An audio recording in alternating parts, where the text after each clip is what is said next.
Hello friend, कैसे हैं आप लोग। तो आइए आज के टॉपिक में हम बात करने वाले हैं ठंडा रेगिस्तान के बारे में बात करेंगे। ये जो ठंडा रेगिस्तान है, ये इंडिया में देखा जाए तो लद्दाख में पाया जाता है। लेकिन ठंडा रेगिस्तान की यदि बात की जाए तो ये विश्व के कुछ दूसरे क्षेत्र में भी बड़े स्तर पर पाए जाते हैं। जैसे कि यदि बात की जाए तो हमारे पास है दक्षिण अमेरिका है।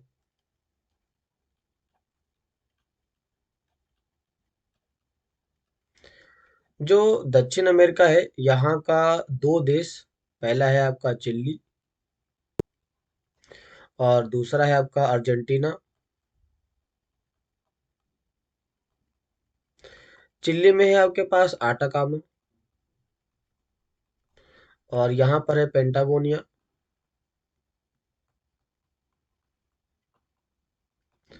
ये दोनों ही डेजर्ट एरिया ऐसे हैं जिन्हें हम कहते हैं ठंडा रेगिस्तान कहते हैं। क्लास इनके ठंडे रेगिस्तान कहने के पीछे जो सबसे बड़ा रीजन है वो ये है कि यहाँ के आसपास के इलाके में चलने वाला जो पवनें होती हैं या हवाएं होती हैं या यहाँ का जो टेम्परेचर होता है, ये टेम्परेचर काफ़ी ज़्यादा कम होता है। इसीलिए इन क्षेत्रों को हम यहाँ पे कहते हैं ठंडा रेगिस्तान कहते हैं। तो क्लास चालू करते हैं लद्दाख के बारे में।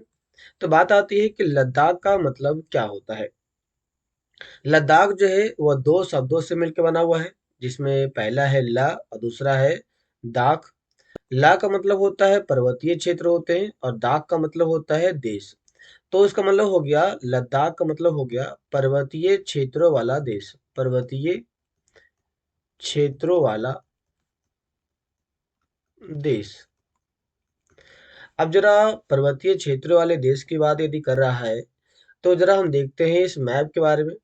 तो आप लोग को पता होना चाहिए कि हमारे इंडिया का ये जो मैप दिया गया है, इस मैप में ये पूरा का पूरा जो इलाका है, ये पूरा का पूरा इलाका आपका देखा जाए तो कैसा इलाका है, तो ये पर्वतीय क्षेत्र का इलाका है। कैसा इलाका है पूरा पूरा, तो ये पूरा का पूरा पर्वतीय क्षेत्र का इलाका है। यहीं पर आप देखेंगे कि विश्व की कुछ बड़ी-बड़ी हमें क्या मिल जाती है, तो यहाँ पर विश्व की हमें कुछ बड़ी-बड़ी माउंटेन मिल जाती है। माउंटेन का रेंज मिल जाती है, हिल मिल जाती है।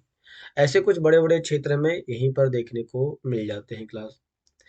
तो इस प्रकार से देखा जाए तो भारत का जो काफ़ी बड़ा इलाका है, वो कैसा इलाका है, तो वह पर्वतीय क्षेत्रों का इलाका है। कह रहा है जम्मू कश्मीर के पूर्व में बृहत्तर हिमालय। बृहत्तर का मतलब होता है ग्रेट हिमालय, बड़ा हिमालय। क्या है, तो ग्रेट हिमालय। ग्रेट हिमालय में स्थित लद्दाख एक ठंडा रेगिस्तान है।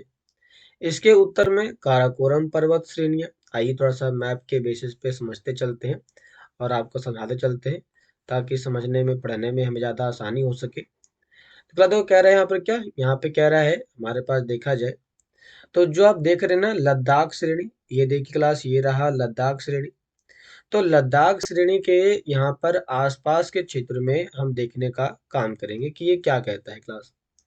तो कह रहा है कि लद्दाख जो है ना वो काराकोरम पर्वत श्रेणी। आइए देखते हैं काराकोरम कहाँ पर है। अरे देखा जाए इसके अंदर काराकोरम के बारे में, तो आपको यहाँ पर काराकोरम कहाँ पर मिलता है क्लास, कोई बताएगा मुझे। ऐसे देखो यहाँ पर मुझे दिख तो नहीं रहा है, क्या आप लोग को दिखाई पड़ रहा है? यदि आप लोग को दिखाई पड़े जल्दी से आप कमेंट कीजिए फटाफट। तो इसके काराकोरम की बात की जाए तो काराकोरम जो है वो हमें यहाँ पर मिलता है, इस इलाके में हमें यहाँ पर, और इन क्षेत्रों में हमें काराकोरम रेंज देखने को बहुत ही बड़े स्तर पर देखने को मिल जाते हैं। यहाँ पर आई क्लास कहता है क्या जास्कर मिल जाती है, तो जास्कर की पर्वत श्रेणी मिल जाती है। लद्दाख से होकर अनेक नदियां बहती हैं, जिसमें है सिंधु नदी। सिंधु नदी सबसे प्रमुख नदी ऐसी है जो हमारे पास लद्दाख से होते हुए बहती है। ये जो आप देख रहे हैं ना ये लाइन, ये जो आप लाइन देख रहे हैं, ये लाइन एक्चुअल में देखा जाए तो ये सिंधु नदी है। कौन सी नदी है? सिंधु नदी, या इसी को हम कहते हैं इंडस रिवर भी कहते हैं। इंडस रिवर की यदि बात करते हैं तो ये निकलता कहाँ से है? तो ये निकलता है आपका मान सरोवर झील से निकलता है क्लास। कहाँ से निकलता है? ये मान सरोवर झील से या लेक से निकलने का काम करता है। क्या देखो कहता है यहाँ पर आया क्या, यहाँ पर कहता है कि ये नदियां गहरी घाटी एवं महाखड़, महाखड़ का मतलब होता है गॉर्ज का निर्माण करती है। लद्दाख में अनेक हिमानियां जैसे कि ग्रेगी हिमानी यहाँ पर पाई जाती है। लेकिन क्लास यहाँ पे सबसे बड़ी बात ये आती है कि गॉर्ज किसे कहते हैं। जब नदियाँ आगे की ओर बहती है, तो नदियों के बीच में यदि माउंटेन का इलाका आ जाए, तो यहाँ से जब पास ये होती है, तो ये एक वी आकार का शेप बनाती है। वी आकार का शेप बनाती है, वी आकार का। इसी प्रकार के शेप को हम क्या कहते हैं? इसी प्रकार के शेप को कहते हैं गॉर्ज कहते हैं। ये गॉर्ज तब बनता है जब यहाँ पर पाए जाने वाली मिट्टी जो हो वो कैसी हो, तो वो अवसादी चट्टान हो। कैसी हो? तो वो अवसादी चट्टान हो। तो इस प्रकार के कारण हमें यहाँ पर गॉर्ज के आकार का या वी के आकार का गॉर्ज दिखाई पड़ता है। कहता है लद्दाख की ऊंचाई कारगिल में लगभग 3000 मीटर से लेकर के काराकोरम में लगभग 8000 मीटर से अधिक पाई जाती है। इससे आपको समझ में आ चुका होगा कि हमारे पास कारगिल से लेकर के हमारे पास गिलगित तक देखा जाए तो यहाँ पर है 3000 मीटर से लेकर के यहाँ पर 8000 मीटर की ऊंचाई तक पाई जाती है। मतलब ये हुआ कि हमारे पास जो हिमालय है, इस हिमालय की जो एवरेज हाइट है वो 8000 के आसपास देखने को मिल जाती है। कहता है कि अधिक ऊंचाई के कारण यहाँ की जलवायु अत्यधिक शीतल और शुष्क होती है। शीतल का मतलब होता है ठंडा और शुष्क का मतलब होता है यहाँ के तापमान के अंदर देखा जाए तो नमी बहुत ही ज़्यादा कम होती है। कहता है कि इस ऊंचाई पर वायु परत पतली होती है क्योंकि ऊपर के क्षेत्रों में देखा जाए तो यहाँ पर ज़्यादा हाइट पे जा चुके हैं, तो ज़्यादा हाइट पे जाने के कारण एटमॉस्फेरिक लेवल कम हो जाता है और यहाँ के इलाके में देखा जाए तो एटमॉस्फेरिक प्रेशर जो होते हैं वो कम हो जाते हैं, इसलिए यहाँ का जो लेयर होता है वो भी काफ़ी ज़्यादा पतला पाया जाता है। कहता है कि जिससे कि सूर्य की गर्मी की अत्यधिक तीव्रता महसूस होती है। यहाँ पर काफ़ी ज़्यादा मात्रा में गर्मी देखने को मिल जाती है। ग्रीष्म ऋतु के समय में देखा जाए तो यहाँ पे दिन का तापमान 0 डिग्री सेल्सियस से कुछ अधिक होता है और रात में यहाँ का जो तापमान होता है -30 डिग्री सेल्सियस के आसपास यहाँ पर दिन के समय में सॉरी रात के समय में देखने को मिल जाता है। कहता है इसके साथ आगे कहता है कि शीत ऋतु में यह बर्फीला ठंडा हो जाता है। बर्फीला ठंडा का मतलब ये होता है कि यहाँ के इलाके में काफ़ी ज़्यादा मात्रा में ठंडक देखने को मिलती है और काफ़ी ज़्यादा यहाँ का टेम्परेचर नीचे की ओर गिर जाता है। लगभग तापमान जो है वो लगभग हर समय यहाँ पर 40 डिग्री -40 डिग्री सेल्सियस से नीचे रहता है। कब? ठंडी के समय में, विंटर के सीजन में। कहता है चूंकि यह हिमालय के वृष्टि छाया क्षेत्र में स्थित है। वृष्टि छाया क्षेत्र का मतलब होता है कि जहाँ पर बारिश ना हो उसे हम कहते हैं वृष्टि छाया क्षेत्र कहते हैं। कहता है कि ये अतः यहाँ वर्षा बहुत ही कम होती है, वर्षा नहीं के बराबर होती है। क्योंकि यदि हम इस इलाके में देखा जाए तो इस इलाके के अंदर वर्षा नहीं के बराबर होती है, क्योंकि जो हमारे पास पानी होता है, बरसात होती है, वो कहाँ तक आती है? तो वो हमारे पास पंजाब तक ही रह जाती है। पंजाब से ऊपर ये आ ही नहीं पाता, तो यहीं तक रह जाती है। तो इसके जब ऊपर आएगा नहीं तो इस क्षेत्र को हम कहते हैं क्या? वृष्टि छाया क्षेत्र कहते हैं। ठीक है क्लास। इसमें कहता है कि मुश्किल से 10 सेंटीमीटर प्रति वर्ष, मतलब यहाँ पर जो एनुअल रेनफॉल होता है, एनुअल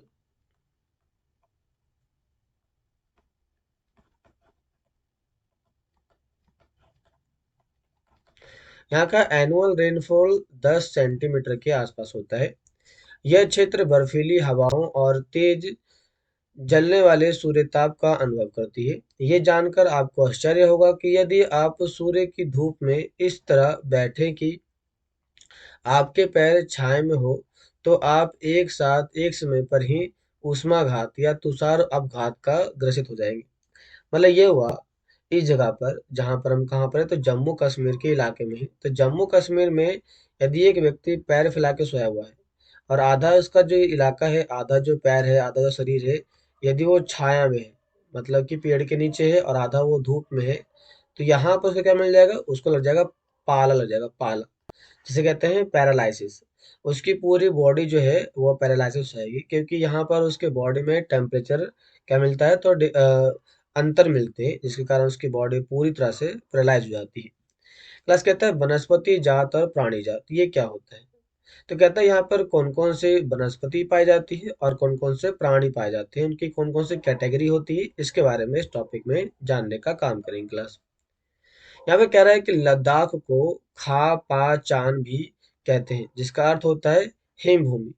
खा पा चान भी कहते हैं और खा पा चान का मतलब होता है हिम भूमि कहते हैं। क्लास कह रहा है कि यहाँ उच्च शुष्कता के कारण मतलब कि काफी ज्यादा यहाँ पर सूखा होने के कारण वनस्पति विरल होती है, क्योंकि यहाँ पे पेड़ पौधे पाए नहीं जाते। देखो आपको समझ में आ जाएगा कि हमारे पास जो गर्म मरुस्थल थे, गर्म मरुस्थल के अंदर भी जो टेम्परेचर रहता है वह टेम्परेचर दिन के समय में देखा जाए तो 50 डिग्री सेल्सियस के आसपास होता है, और रात के समय में लगभग 10 डिग्री सेल्सियस से लेकर के माइनस में देखा जाए तो ये 0 और 1 डिग्री सेल्सियस के आसपास देखने को मिल जाता है। यहाँ पर देखा जाए एनुअल रेनफॉल तो यहाँ पर होता है 20 सेंटीमीटर से लेकर के 70 सेंटीमीटर के आसपास मिल जाती है। तो जो कंडीशन यहाँ पर आपको मिल रहा है वही कंडीशन आपको ठंडे रेगिस्तान में देखने को मिल जाता है।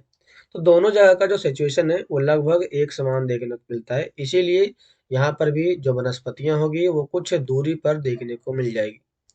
यहाँ जानवरों के चराने के लिए कहीं कहीं पर घास और छोटी झाड़ियां मिल जाती है। घाटी में सरपत या बीलो एवं पॉपुलर के उपवन देखने को मिल जाते हैं। पॉपुलर जो होता है ये एक टाइप का ऐसा पौधा होता है जो लंबे होते हैं, जिसकी घास का इस्तेमाल यहाँ के पौधे जानवरों के लिए किया जाता है। कहता है गर्मी ऋतु के अंदर देखा जाए तो सेब, खुबानी, अखरोट जैसे पेड़ पल्लवित होते हैं। पल्लवित का मतलब होता है बढ़ने का काम करते हैं, देखने को मिल जाते हैं। लद्दाख में पक्षियों की विभिन्न प्रजातियां नजर आती है। इसमें रॉबिन है, रेड स्टड है, तिब्बती स्नाइकॉर्ग है, रेवन है और हूप है। ऐसे कुछ जातियां हमें यहाँ पर देखने को मिल जाती है क्लास। कहता है कि यहाँ पाए जाने वाले सामान्य पक्षी है। इनमें से कुछ प्रवासी पक्षी होती है। प्रवासी उन्हें कहते हैं जो बाहर से आकर के यहाँ पर बस जाते हैं, उन्हें प्रवासी कहते हैं। लद्दाख के पशुओं में जंगली बकरी पाई जाती है, जंगली भेड़ पाई जाती है, याक पाई जाती है और विशेष प्रकार के कुत्ते आदि पाए जाते हैं। इन पशुओं को दूध, मांस, खाल प्राप्त करने के लिए पाला जाता है और याक के दूध का उपयोग पनीर और मक्खन बनाने के लिए किया जाता है। तो अगला ध्यान देना कि यहाँ के जो लोग होते हैं वो पनीर और मक्खन जो खाते हैं वह याक के दूध का खाते हैं। याक याक के दूध से वह इसका इस्तेमाल करते हैं। भेड़ और बकरी के बालों का उपयोग ऊनी वस्त्रों को बनाने के लिए किया जाता है। आपको पता है कि एक शॉल होती है जिसका नाम है पश्मीना शॉल। पश्मीना शॉल, ये जो पश्मीना शॉल है ये ऐसी शॉल है जो भेड़ से या बकरी के बच्चे मेमने से प्राप्त किया जाता है, और इसके शॉल जो होते हैं वो इतने मुलायम होते हैं कि इसे आप एक रिंग से आसानी से पार कर सकते हैं। इसीलिए यहाँ पर काफ़ी ये कॉस्टली और काफ़ी रियरेस्ट केस में इंडिया में कहीं भी देखने को मिलता है क्लास। हमें कहता है कि चीरू चीरू या तिब्बती एंटीलोप एक विलुप्त प्राय जीव है। मतलब कि एक हमारे यहाँ जीव पाई जाती है अर्थ पर, पृथ्वी पर, जिसे कहते हैं एंटीलोप कहते हैं, ये खत्म होने वाली है। इसका शिकार शहतूत नामक उनके ऊन के लिए होता है। मतलब कि जो एंटीलोप है ना, इसका इस्तेमाल भी हम यहाँ पर कॉटन के लिए करते हैं, कॉटन जैसे चीजों की पूर्ति के लिए करते हैं, जो वजन में हल्का होता है और अत्यधिक गर्म होता है। ये खास करके देखा जाए तो विंटर सीजन में इसका काफी बड़े स्तर पर इस्तेमाल किया जाता है। क्लास कह रहा है कि लोग, अब बात करते हैं यहाँ के लोगों के रख रखाव, रहन सहन के बारे में बात करते हैं। क्लास तो कहता है क्या आप लद्दाख एवं तिब्बत तथा दक्षिणी एशिया के निवासियों के बीच कोई समानता पाते हो? यहाँ के अधिकांश लोग या तो मुसलमान हैं या बौद्ध हैं। जैसे कि भारत में देखा जाए तो मुसलमान और बौद्ध यहाँ पाए जाते हैं। वास्तव में लद्दाख क्षेत्र में अनेक बौद्ध मठ अपने परंपरागत गोवा के साथ स्थित है। गोपा मतलब क्लास गोपा, गोपा का मतलब होता है गोत्र, गोपा का मतलब होता है गोत्र से जुड़े होते हैं। गोत्र क्या होता है? तो किसी व्यक्ति का जो जातिगत नाम होता है ना उसे हम कह सकते हैं गोत्र। जातिगत नाम को ही आप गोत्र कह सकते हो क्लास। कहता है शीत ऋतु में जलवायु इतनी ज्यादा कष्टकारी होती है कि लोग धार्मिक अनुष्ठानों और उत्सवों में अपने आप को व्यस्त रखते हैं। यहाँ की महिलाएं अत्यधिक परिश्रमी होती है, ज्यादा मेहनत करती है और वे केवल घर और खेतों में ही काम नहीं करते बल्कि छोटे व्यवसाय और दुकानों में भी संभालने का काम करती है। लद्दाख की राजधानी लेह सड़क और वायुमार्ग के द्वारा भली भांति जुड़ा हुआ है। तो यहाँ पर यदि आप चाहते हैं कि जम्मू कश्मीर जाया जाए, तो जम्मू कश्मीर जाने का केवल एक ही रास्ता है और वो है आपके पास एयर। सबसे अच्छा है आपके पास एयर, जिसके माध्यम से जा सकते हैं। ऐसे इसके सिवाय हमारे पास और भी है। पहला है लेह लद्दाख इलाका है। और ये जो तीसरा होता है आपके पास रोड। तो रोड के माध्यम से भी आप जा सकते हैं, लेकिन ये ज़्यादा मुझे लगता है कॉस्टली पड़ता है क्लास। कहता है नेशनल हाईवे नंबर 1 देखा जाए तो ये लेह को जोजिला दर्रे से जोड़ता है और कश्मीर घाटी से जोड़ते हुए ये आगे की ओर बढ़ जाता है। क्या आप मानते हैं क्या, या फिर क्या आप जानते हैं कि हिमालय के कुछ अन्य दर्रों के बारे में बता सकते हैं जो यहाँ पर हमें बड़ी मात्रा में पाए जाते हैं? तो हाँ क्लास, क्यों नहीं देख सकते हैं। यदि आप इस मैप को देखोगे तो हमें मिलता है कौन सा मिलता है, जोजिला दर्रा मिलता है। तो जोजिला भी एक दर्रा है हमारे पास है, जो काफी टाइम से इस्तेमाल हो रहा है। जोजिला एक दर्रा का नाम है क्लास। और देखा जाए इस मैप के बारे में, तो जोजिला के बाद कारगिल हमारे पास दर्रा है क्लास यहाँ पर। ऐसे कुछ दर्रे जो किसी बाचा लाचा है दर्रा, रोहतांग दर्रा है, ये कुछ ऐसे दर्रे होते हैं जहाँ पर या जिसका इस्तेमाल करके कोई आतंकवादी समूह उस देश से किसी दूसरे देश में घुस जाते हैं, उसे हम कहते हैं यहाँ पर क्या, दर्रे कहते हैं क्लास। क्लास इसमें हमारे पास आगे कहता है क्लास क्या, यहाँ पे कहता है कि यहाँ के मुख्य क्रियाकलाप, मतलब कि यहाँ के लोग क्या काम करते हैं, तो पर्यटन करते हैं। देश विदेश में उनके उत्पादों को यहाँ पर्यटन करने के लिए भेजा जाता है। कहता है गोपा दर्शन, घास के मैदान और हिमनदों की सैर एवं उत्सवों और अनुष्ठानों को देखने और यहाँ के पर्यटक आकर्षण बनाने के लिए किया जाता है। मतलब कि यहाँ के दूसरे लोगों को इधर की ओर बुलाने के लिए इस प्रकार के काम बड़े स्तर पर किए जाते हैं, जिसको आप लिख लेंगे। कहता है कि आधुनिकीकरण के फलस्वरूप जब इनका मॉडर्नाइजेशन हुआ था उसके बाद की बात कर रहा है, लेकिन परिवर्तन परिवर्तन आ रहा है। लेकिन लद्दाख के कुछ लोगों ने शताब्दियों से प्रकृति के साथ समन्वय और संतुलन बनाना सीख लिया है, क्योंकि अब उनको लगता है कि यदि नहीं वो करेंगे तो कहीं ना कहीं इसका नेगेटिव इम्पैक्ट उन्हीं के ऊपर देखने को मिल जाता है क्लास। कहता है कि जल और ईंधन जैसे संसाधनों की कमी के कारण ये आवश्यकता अनुसार एवं मितव्यता का मतलब होता है भाईचारे की भावना, इनके साथ डेवलपमेंट करेंगे और इनका उपयोग करते हैं और कुछ भी व्यर्थ नहीं होता। मतलब कि जहाँ भी ये तो सामान लिया है उससे ज़्यादा सामान यहाँ पर अच्छे मिलते हैं और इनका ज़्यादा अच्छी वैल्यूबिलिटी रहती है। तो क्लास ये थे हमारे आज के टॉपिक के बारे में। ये टॉपिक आपको कैसा लगा जरूर बताइए और वीडियो को सब्सक्राइब लाइक जरूर करें क्लास। तो मिलते हैं नेक्स्ट क्लास में। हम नेक्स्ट क्लास में बात करेंगे 7 चैप्टर के कुछ नए टॉपिक के साथ। तब तक के लिए धन्यवाद। क्लास ये कैसा लगा हमें फीडबैक में अपने कमेंट देना ना भूलें।